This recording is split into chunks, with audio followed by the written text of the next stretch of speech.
Continuamos en Soluciones. Muchas interrogantes ya llegan a través de la cuenta en Twitter @solucionesgb. Una de ellas, les recordamos la pregunta que hacíamos: ¿cómo reaccionamos frente a una persona que tenga SIDA? Antonio Batista nos dice por acá: se debe actuar con normalidad. Esto es parte de las opiniones que se están generando hasta este momento. Antes de leer otros comentarios, yo quería preguntar algo o replicar parte de las inquietudes que tenían los camarógrafos, sobre todo en esta pausa. ¿Qué pasa, doctor, con las personas que tienen el virus pero no han manifestado, digamos, clínicamente o de forma visible fácilmente todas estas sintomatologías propias de la enfermedad? ¿Son portadores? ¿No lo contagian en ese momento o sí? Fíjate, es una pregunta muy frecuente, ¿verdad? El hecho de que tú tengas el virus y no tengas manifestaciones clínicas, ¿verdad? Igual esa persona puede contaminar a través de los mecanismos que lo hicimos. Es decir, no está exenta de no contaminar. No existe eso de que yo tengo el virus, pero no lo transmito, aunque no tenga la sintomatología. No, todo paciente con el virus, exista o no manifestaciones clínicas, siempre lo va a transmitir a través de los vectores que hemos establecido. Una persona que no sepa que tiene el virus, que es VIH positivo o seropositivo, ¿cuánto tiempo transcurre para que esa persona comience a desarrollar los síntomas si no está recibiendo ningún tipo de tratamiento? Eso depende de muchas variables. Una de las variables importantes: cada persona tiene un sistema inmunológico que, dependiendo de su forma de vivir, la alimentación, si es una persona que se cuida en cuanto a ejercicio, dormir bien, probablemente son personas que tienen un buen sistema inmunológico y esas células son capaces de regular la producción del virus. Así como tenemos personas que pueden tener 1 o 2 años que desde que se infectaron pueden manifestar, tenemos personas que inclusive tienen más de 5 o 10 años sin tomar tratamiento antirretroviral y no son capaces de manifestarse clínicamente o expresarse clínicamente. Bien, eso depende mucho del modo de vida de la persona. Lo que sí estamos claros, que paciente VIH que ha iniciado tratamiento antirretrovirales, la probabilidad de ser una expresión clínica tarda muchísimo. Inclusive tenemos pacientes con más de 20 años con el virus que están mejor que cualquiera de nosotros, pero son personas que tienen regularmente un tratamiento antirretroviral y eso le ha permitido tener un buen sistema de defensa que le permita regular la multiplicación del virus dentro del organismo. Qué interesante eso. Muchísimas gracias por aclarar ese punto que es bastante polémico, sobre todo cuando las personas conversan entre sí y no tienen un conocimiento amplio sobre el tema. Doctora, ¿de qué va la estigmatización sobre este virus? Yo creo que el primer punto es el tema de que sea una infección de transmisión sexual. O sea, todo lo que tiene que ver con la sexualidad causa un estigma. Tú ves, por ejemplo, los pacientes con VIH o pacientes que llegan a SIDA, ellos sufren de muchísimas infecciones oportunistas, por ejemplo la tuberculosis, sufren de cánceres asociados a la inmunosupresión y a pesar que tienen un cáncer, están estigmatizados porque son VIH positivos, mientras que tú generalmente una población que sabes que tiene cáncer, generalmente tú la apoyas, le das apoyo, las quieres ayudar, pobrecito, hay que todo el mundo abocarse a esa persona, pero también tiene un cáncer, pero tiene VIH, entonces está ese estigma relacionado con el tema de la sexualidad.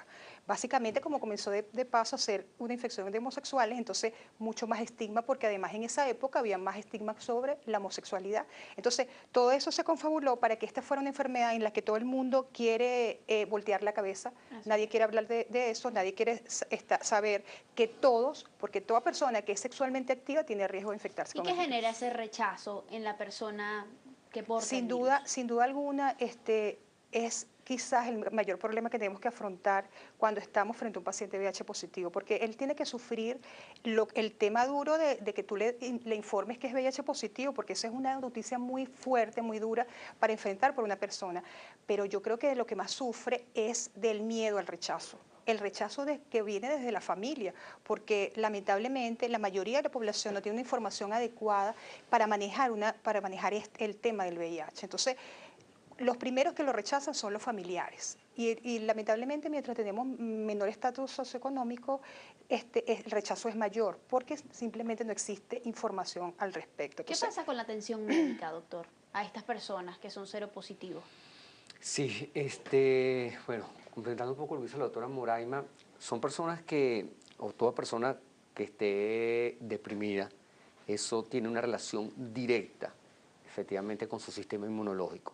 Y más cuando estas personas se ven rechazadas y sobre todo con el personal de salud, que ha sido una de las batallas más importantes y en mi experiencia en el hospital, en la cual hemos tenido que enfrentar, son pacientes que si dicen, si el personal de salud al cual yo necesito de tener mayor información sobre eso, es capaz de rechazarme, y hablo de rechazo, no es que no te voy a atender, pero el hecho de tener una mirada difícil, el no darte la mano, señora, no se acueste, ponle un trapo antes que se acueste la paciente, ponte un tapaboca, eso genera mucha susceptibilidad en el paciente, que lo que hacemos es, además de deprimirlo, automáticamente el paciente no vuelve, no regresa de nuevo.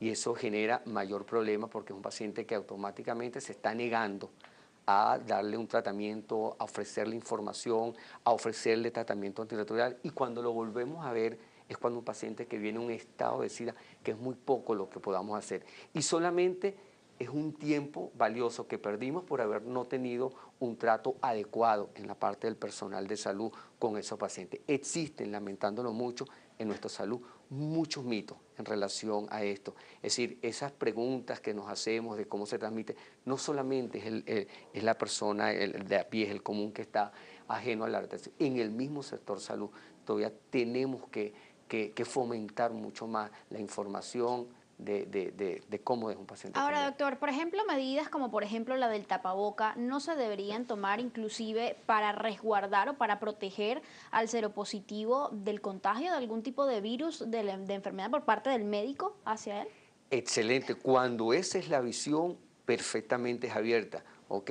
Pero es, por ejemplo, yo estoy con un paciente, yo como médico, si yo estoy engripado, ¿ok? Yo busco colocarme el tapaboca para evitar efectivamente ante un paciente que es inmunosuprimido, transmitirle. Pero si una persona que no tenga ningún tipo de enfermedad, ¿por qué tengo que colocar un tapabocas? Porque en ese caso el objetivo de colocarme el tapabocas es para evitar que de repente me vaya a contaminar.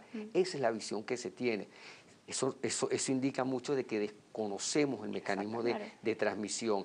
Entonces, cuando utilizamos todas esas artimañas solamente, pero es para prevenir que yo me vaya a contaminar con el paciente, no al contrario, ¿ok? Y si el personal que estamos, sea enfermera, sea el médico, sea el portero, realmente no padece una enfermedad, ¿por qué tienes que colocarte un tapaboca? ¿Por qué tienes que colocarte un guante para darle la mano a un paciente con VIH? Doctora. Claramente hemos dicho que no hay transmisión a través de la saliva. No se justifica para nada que ningún personal de salud evalúe a un paciente seropositivo al VIH porque no tiene ninguna infección en ese momento. Si el paciente tuviese, por ejemplo, la tuberculosis, que sí se transmite a través de la vía aérea, entonces sí se justifica colocarle el tapaboca al paciente. Pero ese es un paciente con SIDA que tiene potencialmente, que puede transmitir la tuberculosis. Pero el virus de inmunodeficiencia humana no se transmite a través de la saliva, no se transmite a través de la respiración, entonces por tanto no se justifica que ningún personal de salud utilice un tapaboca para evaluar a un paciente con VIH. Por aquí dicen, ¿en qué lugar de la capital, además del universitario, se pueden hacer los exámenes de conteo? Porque este siempre está saturado. ¿Doctora? Ese es un tema grave, realmente actual. Yo creo que es un compromiso que debe retomar el Ministerio de Salud a través del Programa Nacional de VIH-Sida. Tenemos una falla grave en lo que es el tema del ELISA para hacer VIH, para despistaje. ¿Desde hace cuánto tiempo no se pueden fallas hacer para esas pruebas confirmatorias, tenemos fallas para hacer los CD4 y las cargas virales, que serían inicialmente para hacer diagnóstico y después para hacer seguimiento a la respuesta al tratamiento. Entonces, esas son las principales herramientas con las que contamos los médicos que hacemos consultas de VIH, y sin duda ahorita es una falla muy grave que debe tomarse en cuenta, porque esto puede traer futuras consecuencias, lo que sería, nosotros no podemos hacer buenos seguimientos, no podemos detectar fallas de tratamiento de manera oportuna, porque aquí se habla de oportunidad. Una vez que el paciente inicia tratamiento antirretroviral, debe ser seguido de manera adecuada, y eso lo dice la guía, que es una guía desarrollada a través del Ministerio de Salud, el Programa Nacional de ITS-SIDA, tiene una guía donde dice cómo es la manera en que nosotros debemos hacer seguimiento, y allí dice que es el Ministerio de Salud el responsable de lo que sería la atención, el suministro y el seguimiento de todos los pacientes que están infectados. Según reportes de prensa recientes, se habla de que desde hace un año no hay reactivos para practicar este tipo de pruebas. algo que afecta no solamente a los seropositivos hombres, sino también a las mujeres, sobre todo el caso de las mujeres embarazadas, las mujeres que portan el VIH y además están en periodo de gestación. ¿Qué consecuencias ha traído todo esto, doctor? Bueno, la consecuencia ha sido bastante grave. En el caso que me compete, por lo menos el manejo de las embarazadas, muchas llegan al final del embarazo sin una prueba de VIH. Los diagnósticos muchas veces los hemos hecho en el mismo momento de la atención al final del embarazo, o peor, lo hemos hecho después del parto o cesárea, lo que determina que en la medida que no existan estos reactivos o no se les ofrezca a las embarazadas, la probabilidad de que tengamos niños VIH positivos va a incrementarse mucho más. El hecho de que no tengamos acceso o tengamos las personas normalmente no tengan acceso a eso, el virus se irá transmitiendo progresivamente, tendremos una mayor cantidad de personas y lo importante es que cuando hagamos el diagnóstico van a venir no con una prueba, sino porque vienen con una cantidad de enfermedades donde suponemos que está asociado a un VIH. Entonces la idea es no perder la oportunidad de hacer el diagnóstico en una fase temprana, donde la persona efectivamente no tenga sintomatología y la probabilidad de ofrecerle un mejor tratamiento es mucho mayor. Doctora. Doctora. Fíjate, la primera estrategia para evitar la transmisión vertical es hacer la prueba. Nosotros tenemos una gran falla en el país, que es el acceso al control prenatal.